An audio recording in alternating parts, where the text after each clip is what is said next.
एकच राजा इथे जन्मला, एकच राजा इथे जन्मला, या शिवनेरी किल्ल्यावर. एकच राजा इथे जन्मला, या शिवनेरी किल्ल्यावर. माझ्या राजाचं नाव गाजतंय गड किल्ल्याच्या दगडावर, गड किल्ल्याच्या दगडावर. सर्वप्रथम महाराष्ट्राच्या मातीचा मानबिंदू, स्वराज्य संस्थापक रयतेचे राजे छत्रपती शिवाजी महाराजांना मानाचा मुजरा, मानाचा मुजरा. सन्माननीय व्यासपीठ, आजच्या कार्यक्रमाचे अध्यक्ष, वंदनीय गुरुवर्ग आणि माझ्या विद्यार्थी मित्रांनो, माझं नाव शताक्षी दत्तात्रय आपेट आहे. आज मी आपणासमोर छत्रपती शिवाजी महाराजांवर 2 शब्द बोलणार आहे.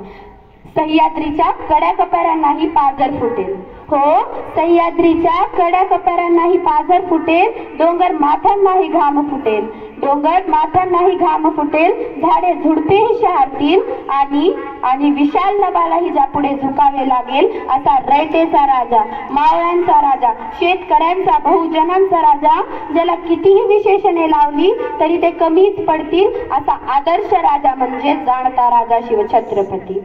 शब्दही पडती अपुरे अशी शिवरायांची कीर्ती, शब्दही पडती अपुरे अशी शिवरायांची कीर्ती, राजा शोभुनी दिसे जगती, अवघ्या जगाचा शिवछत्रपती, अवघ्या जगाचा शिवछत्रपती. 19 फेब्रुवारी 1630 या सोनियाच्या दिनी शिवनेरीवर तोफांचा कडकडाट झाला.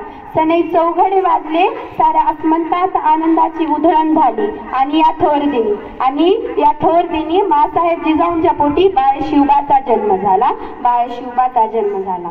सह्याद्रीच्या कुशीतून एक हिरा चमकला, सह्याद्रीच्या कुशीतून एक हिरा चमकला, भगवा टिळा चंदनाचा शिवनेरीवर प्रगटला. हातात घेऊनी तलवार शत्रूवर गरजला, हातात घेऊनी तलवार शत्रूवर गरजला, असा महाराष्ट्रात एक शिवाजी राजा होऊन गेला, शिवाजी राजा होऊन गेला.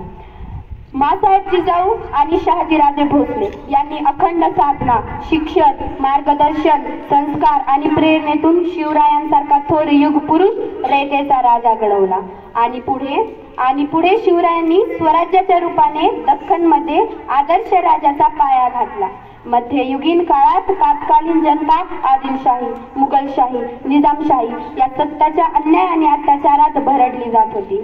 या अन्याय आणि अत्याचारातून रयतेला मुक्त करण्यासाठी शिवरायांच्या रूपाने या दख्खन देशात स्वातंत्र्याचा नवा सूर्य उगवला. या स्वातंत्र्य सूर्याने मावळ खोऱ्यातील लोकांना स्वातंत्र्याचे महत्त्व पटवून दिले आणि त्यांना संघटित केले. हे राज्य रयतेचे आहे असा विचार त्यांच्या मनात पेरून स्वराज्य निर्मिले. शिवरायांनी स्थापन केलेला स्वराज्याचा मूळ उद्देश रयतेचे कल्याण साधणे असाच होतो. शिवरायांनी स्थापन केलेल्या स्वराज्याचा मूळ उद्देश रयतेचे कल्याण साधण्यास असा होतो.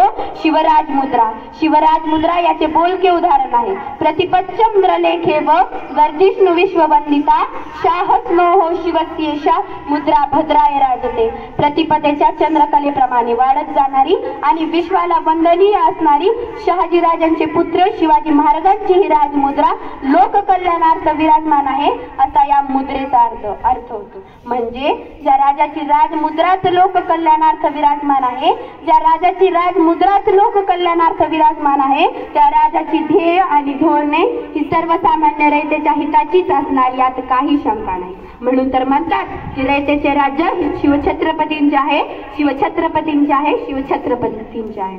अशा प्रकारे शिवनिर्मित स्वराज्य हे रयतेचे राज्य होते. अशा प्रकारे शिवनिर्मित स्वराज्य हे रयतेचे राज्य होते.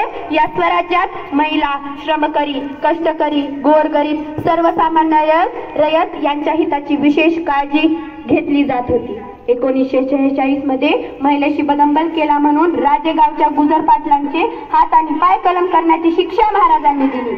यावरून महिलांच्या सुरक्षिततेला महाराजांनी किती महत्त्व दिले आहे हे दिसून येते. शेतकरी, श्रमकरी, कष्टकरी, गोरगरीब ही महाराष्ट्राचा स्वराज्याचा पाया आहे, स्वराज्याचा कणा आहे हे महाराजांनी जाणले होते. हे स्वराज्याचा कणा आहे हे महाराजांनी जाणले होते. शेतकऱ्यांची सावकारशाहीतून मुक्तता करण्यासाठी, शेतकऱ्यांची सावकारशाहीतून मुक्तता करण्यासाठी महाराजांनी बिनव्याजी कर्जाची व्यवस्था केली. दुष्काळी परिस्थितीला किंवा कर्जबाजारीपणाला कंटाळून शिवकाळात एकाही शेतकऱ्यांनी आत्महत्या केली नाही. एकाही शेतकऱ्यांनी आत्महत्या केली नाही. शिवरायांच्या जात अभिमुख धोरणाचेच यश झाले. शिवरायांच्या जात अभिमुख धोरणाचेच यश झाले. शिवरायांच्या शेतकरी विषयक कार्यामुळे आणि तळमळीमुळे महात्मा फुले त्यांना कुळवाडी भूषण अशी उपाधी लावतात. महात्मा फुले त्यांना कुळवाडी भूषण अशी उपाधी लावतात. अशा प्रकारे शिवरायांनी या काळात शेतकरी अभिमुख कृषी धोरणाचा अवलंब करून शेतकरी रयतेला दुष्काळी सामना करण्याची हिंमत तर दिली.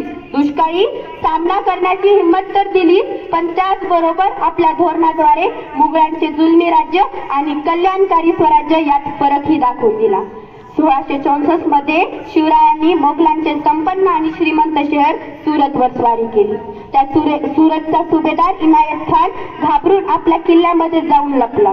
या उलट जेव्हा 1665 मध्ये मुघल सरकार जयसिंग यांचे आक्रमण झाले, तेव्हा येथील रयतेवर मुघलांकडून होणारे अत्याचार आणि अन्याय थांबवण्यासाठी शिवरायांनी त्यांच्या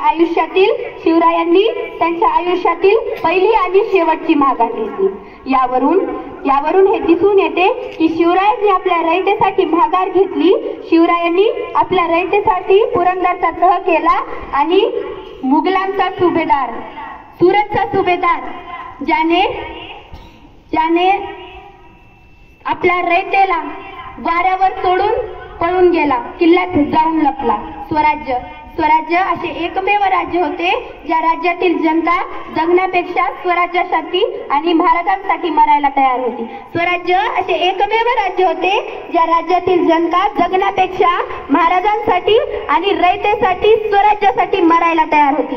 बाजी प्रभू देशपांडे, माधव मावळे, बाजी पासलकर, शिवा काशीद, तानाजी मालुसरे, रामाजी पांगेरा ही त्यांची बोलके उदाहरण आहेत. शेवटी तुमच्या समोर 2 ओळी शिवाजी महाराजांवर सादर करते. 65 किलोची तलवार वागवतो त्याचे नाव येसाजी. 65 किलोची तलवार वागवतो त्याचे नाव येसाजी. 2000 शत्रूंसोबत एकटा खिंड लढवतो त्याचे नाव बाजी. 2000 शत्रूंसोबत एकटा खिंड लढवतो त्याचे नाव बाजी. आता कुठला तरी शत्रूशी झुंजत राहतो त्याचे नाव तानाजी. त्याचे नाव तानाजी. 8 तासांमध्ये दिल्लीवरून घोडा पुण्याला आणतो त्याचे नाव संताजी. 8 तासांमध्ये दिल्लीहून घोडा पुण्याला आणतो त्याचे नाव संताजी. वाघाला एकटा फाडतो त्याचे नाव संभाजी. आणि या सगळ्यांना एकत्र मिळून स्वराज्य निर्माण करतो त्याचं नाव छत्रपती संभाजी. जय शिवाजी, जय भवानी. छत्रपती शिवाजी महाराज की. थँक्यू.